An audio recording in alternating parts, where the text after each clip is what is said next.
Aroma kiruet marai. Ongati uritawa. Kia ora ana, ngā tifuna te o tuku ingoa e noa ana i rautanga. Kia ora ana, tuku ingoa o takatāwini noa tiu mai o. E noa ana ki aitutaki. Noa ana ki te aro. Mauki, atiu, maia, i te aro. Mauki, aitutaki, rarotonga. Maia! Atiu, mauki, rarotonga. Kia ora ana, o Justin ngā tokana tuku ingoa e noa ana ki te aro. E moana e watono. Moana! E noa, e wana ki tō rato. E noa!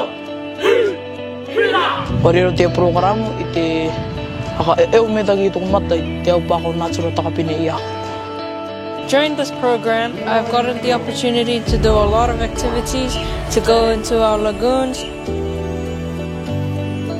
oceans, and our valleys.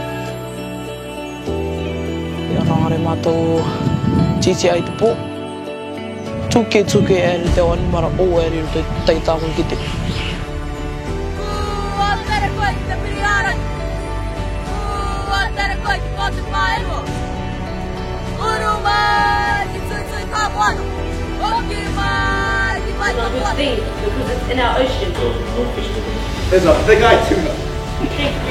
Commercial fishing. And the youth, we want to give you guys Atuyanga ki te tau. Atuyanga ki te tau. Atuyanga ki te tau. Awe tawe. Atuyanga ki te tau. Awe tawe. Karute e tuka. Karutaki. Karutaki. Katua te toa. Kia rara o te toa. E koriru. E korika ika. Kari a te papaote. Mawe te pu.